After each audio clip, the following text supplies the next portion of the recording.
Papa, merci pour cette semaine que tu nous as permis de passer. Merci pour tout ce que tu nous as donné, tout ce que tu nous as apporté tout au long de cette semaine.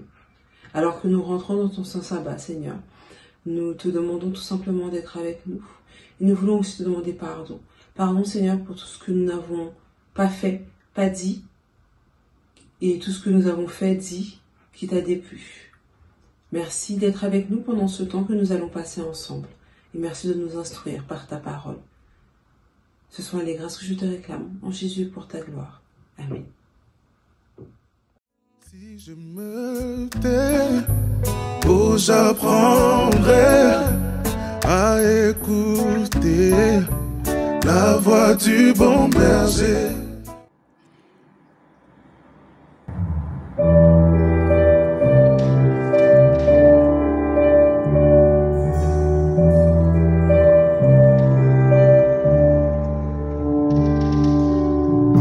Émerveillé en ta présence.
habite en moi, je chante comme David. Quand l'Esprit de Dieu habite en moi, je chante comme David. Je chante, je chante, je chante comme David. Je chante, je chante, je chante comme David. Quand l'Esprit de Dieu habite en moi, je prie comme David.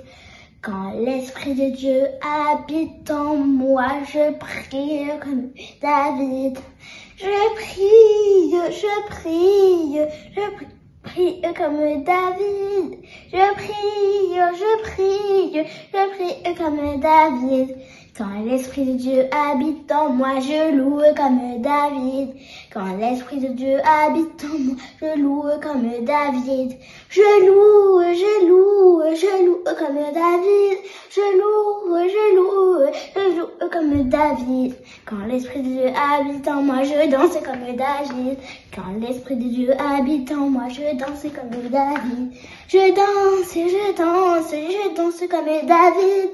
Je danse, je danse comme David. Psaume 92. Il est beau de louer l'Éternel et de célébrer ton nom, ô Très-Haut, d'annoncer le matin ta bonté et ta fidélité pendant les nuits. Sur l'instrument à 10 cordes et sur le luth, au son de la harpe, tu m'es réjoui par tes œuvres, ô Éternel, et je chante avec allégresse l'ouvrage de tes mains. Que tes œuvres sont grandes, ô Éternel, que tes pensées sont profondes.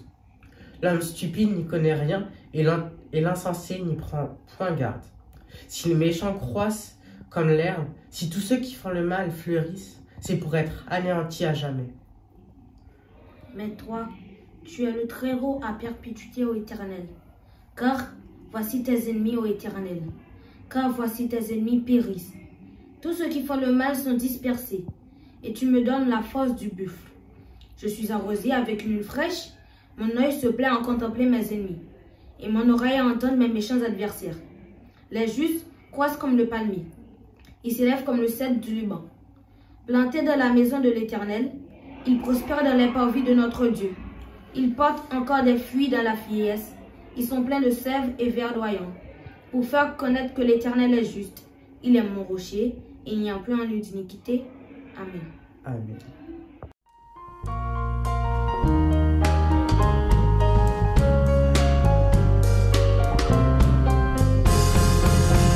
Appelé à aimer, destiné à rencontrer nos frères, une armée entraînée par la foi unie et solidaire. Abattons les murs, l'esprit de rupture, brisons les barrières, enlevons les grèves, Seigneur, unis ce pays, répands sur nous ton esprit, mets dans nos cœurs un désir de sainteté.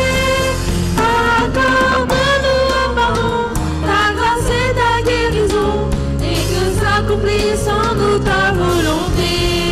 Transformés par l'esprit, nous refusons l'œuvre de division.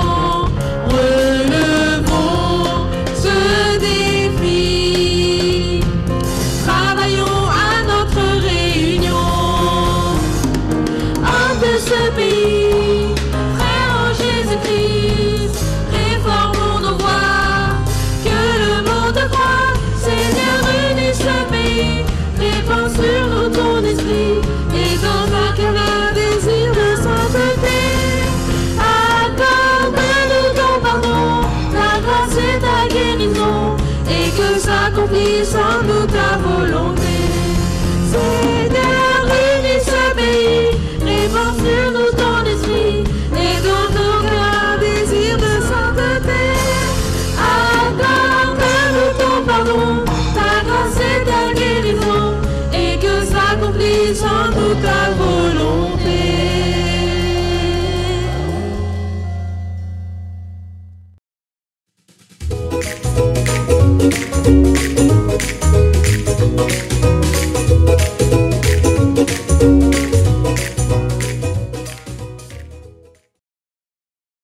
L'eau est une substance chimique constitué de molécules H2O. L'eau compose 60% de notre corps, c'est plus de la moitié. C'est un indispensable pour le corps humain. On peut retrouver l'eau sous 3 états. Solide, comme la glace, le verglas, la neige. Liquide, comme les rivières, la pluie ou la mer. Et gazeux, comme la vapeur. La Trinité est une. D'où vient le mot Trinité, dérivé de 3 et de unité. Il n'y a pas 3 dieux, mais un seul Dieu en 3 personnes, le Père, le Fils et le Saint-Esprit. Chacune des 3 personnes est Dieu tout entier. D'accord, mais quel rapport entre la Trinité et l'eau? Le 3 en 1. L'eau qui peut se présenter sous différentes formes et les 3 personnes en Dieu. Ces deux-là ne forment qu'un, comme l'eau et la Trinité est essentielle à notre vie. La Trinité vient du mot latin trinitas, qui désigne la réunion de 3 éléments formant un tout.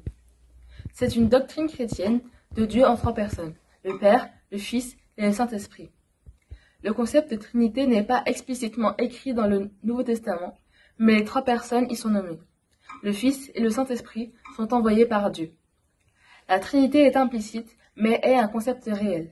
Dans Luc 1, verset 35, il est écrit « L'ange lui répondit, l'Esprit Saint viendra sur toi, et la puissance du Très-Haut te couvrira de son nom. C'est pourquoi le Saint-Enfant qui naîtra de toi sera appelé Fils de Dieu. » Ils sont indivisibles. Chacun se distingue par des caractéristiques différentes. En effet, la Trinité est composée de 3 entités. Déjà, l'Ancien Testament nous parle de l'Esprit de Dieu, celui qui apparaît comme une force divine qui vient s'exercer en certains hommes, les rendant capables de penser en parole et en action, qui se manifestent à l'intervention de Dieu lui-même. Ces envoyés sont avant tout les prophètes et les rois, dont on nous dit justement qu'ils sont loin, dit le Saint-Esprit de Dieu. Le Saint-Esprit est accordé à celui qui le demande pour réaliser des bonnes actions. Par exemple, le Messie, ou moi, par excellence, qui pourra dire « L'Esprit de Dieu repose sur moi et m'a consacré, m'a envoyé ». Autre exemple, à la Pentecôte, les disciples reçoivent le Saint-Esprit et parlent plusieurs langues. Saint-Esprit pour être un témoignage et rendre témoignage. Okay. Passons au Fils de Dieu. Dans la plupart des traditions théologiques chrétiennes, cette expression se réfère, dans une conception trinitaire, à la relation entre Jésus de Nazareth en tant que Christ, Dieu le Père et le Saint-Esprit. Selon la doctrine de la Trinité, Dieu le Fils est le Verbe divin de Dieu le Père. Dieu le Fils est la connaissance parfaite que le Père a de lui-même. L'image exacte du Père engendrée par le Père, par conséquence, Dieu le Fils est Dieu tout. Comme l'est le Père, mais cela sans être le Père. Fils de Dieu, celui qui a été envoyé sur terre. Maintenant, passons à Dieu. Dieu est l'être suprême, unique, transcendant, universel, créateur de toutes choses, doté d'une perfection absolue, constituant le principal du salut pour l'humanité et qui se révèle dans le déroulement de l'histoire. Voyons maintenant où est citée la Trinité dans la Bible. Nous le trouvons déjà au premier verset, « Au commencement, Elohim créa » ou « les dieux créa ». Le sujet est au pluriel, tandis que le verbe est au singulier. Puis au verset 26 de ce premier chapitre, nous lisons « Faisons l'homme ». C'est l'indication qu'il s'agit comme de 3 personnes se concertant pour créer un être. L'apparition dans la Bible de la Trinité est souvent connue à travers Matthieu 3, versets 16-17. Nous lisons « Dès que Jésus eut été baptisé, il sortit de l'eau. Et voici les cieux s'ouvrirent, et il vit l'Esprit de Dieu descendre comme une colombe et venir sur lui. Et voici une voix fit entendre des cieux ces paroles. Celui-ci est mon Fils bien-aimé, en qui j'ai mis toute mon affection. » Jésus est évoqué comme étant le baptisé, pendant que le Saint-Esprit descend sur lui sous forme d'une colombe. Et la voix, donc Dieu, se fait entendre. Un total de 3 personnes dans ces versets. Nous pouvons aussi discerner ces 3 entités dans Luc 1, verset 35. L'ange lui répondit, « Le Saint-Esprit viendra sur toi, et la puissance du Très-Haut te couvrira de son ombre. C'est pourquoi le Saint-Enfant qui naîtra de toi sera appelé Fils de Dieu. » Nous pouvons clairement identifier 3 personnes. Le Saint-Esprit qui vient sur Marie, le Très-Haut, dont la puissance couvrira l'enfant, et enfin l'enfant de Dieu, donc Jésus lui-même. Concernant le Saint-Esprit dans la Bible, nous pouvons aussi voir qu'il n'a pas été envoyé qu'une seule et unique fois.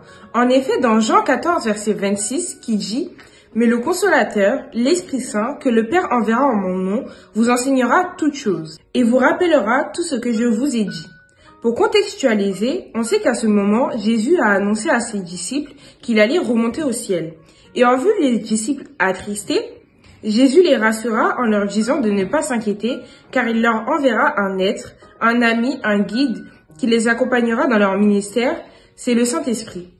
De plus, il est écrit dans 1 Corinthiens 12, verset 11, « Un seul et même esprit opère toutes ces choses, les distribuant à chacun en particulier comme il le veut. » Non seulement le Saint-Esprit nous aide dans notre ministère, mais il peut également nous attribuer des dons et des talents afin que nous puissions les utiliser pour la gloire de notre Seigneur. Malgré la distinction de ces trois personnes, il est très important de comprendre qu'il n'y a qu'un seul Dieu. L'unité de Dieu est constamment en contraste avec la pluralité des divinités païennes. Il est répété plusieurs fois dans la parole qu'il n'y a qu'un seul Dieu. Dans Deutéronome 4, il n'y a point d'autre Dieu qu'un seul. De même dans 1 Timothée 2, verset 5, qui dit « Car il y a un seul Dieu et un seul intermédiaire entre Dieu et l'humanité, l'homme Jésus-Christ. » Dans Deutéronome 4, verset 35, qui dit « Tu as été témoin de ces choses afin que tu reconnusses que l'Éternel est Dieu, qu'il n'y en a point d'autre. » La Trinité est un grand mystère que l'homme a souvent du mal à comprendre. Dieu lui-même est un mystère, tout comme beaucoup de choses le concernant. Il suffit de prendre l'Éternel de son amour inconditionnel, cela dépasse l'entendement humain. La Trinité est alors à prendre dans la plus grande des simplicités et à accepter. Oui, il existe trois entités et un seul et même Dieu.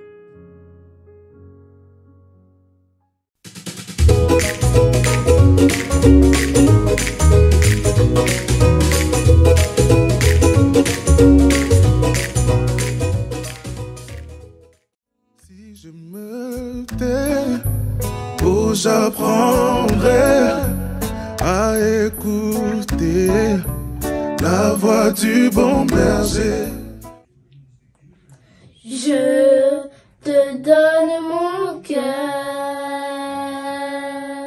il ne m'appartient plus. Ce que j'ai de meilleur, tout est pour toi, Jésus. Un parfum de valeur sur toi est répandu. C'est l'offrande de mon cœur. Tout est pour toi, Jésus. Prends mon âme, prends mon cœur, je te donne tout. Prends ma vie, me voici, je te donne tout.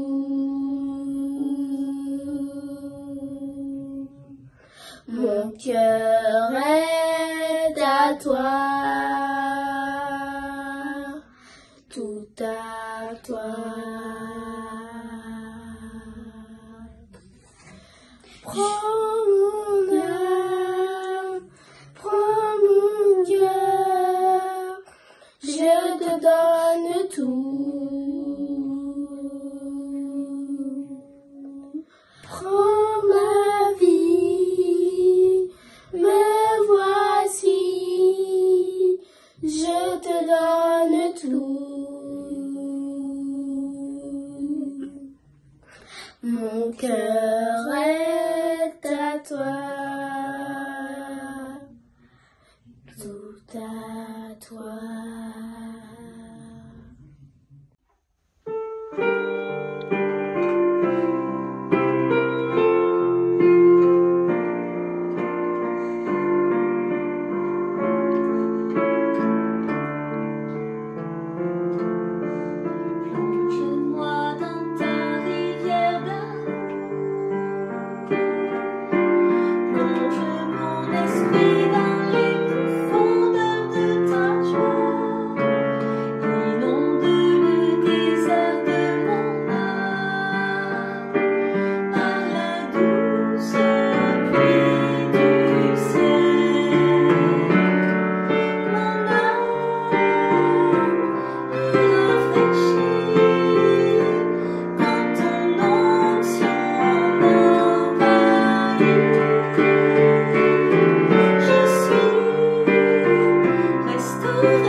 Après être parti sur les traces de Jésus sur le chemin d'Emmaüs, ou encore sur les traces de William Miller et Joshua Vaughan Himes, demain, je vous propose de venir découvrir un nouveau pionnier. Il s'agit d'Hiram Edson, un fermier rempli d'espoir qui aimait Dieu et qui a eu le courage de vendre ses biens pour faire connaître le nom de Jésus à toutes les personnes qu'il rencontrait. Alors, rendez-vous demain dès 9h45 pour en savoir plus sur son histoire. À demain!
Prions ensemble.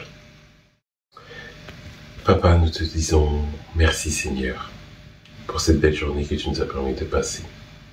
Merci Seigneur parce que tu nous permets de prendre conscience que tu n'es pas seul, mais que avec Jésus-Christ et le Saint-Esprit, vous formez une entité unique. Seigneur, merci parce que Jésus est notre Sauveur et le Saint-Esprit est notre Consolateur. Et grâce à lui, Seigneur, nous pouvons aussi accomplir des choses merveilleuses, encore aujourd'hui en 2023. Que tu puisses accompagner chaque jeune qui regarde cette vidéo et que ton Saint-Esprit puisse, comme tu nous dis dans ta parole, nous accompagner. Seigneur, fortifie ton peuple et accorde-nous le sommeil réparateur et que nous puissions passer demain une belle journée de sabbat. C'est là ma prière, non pas que l'on soit digne, au nom de Jésus, pour ta gloire. Amen.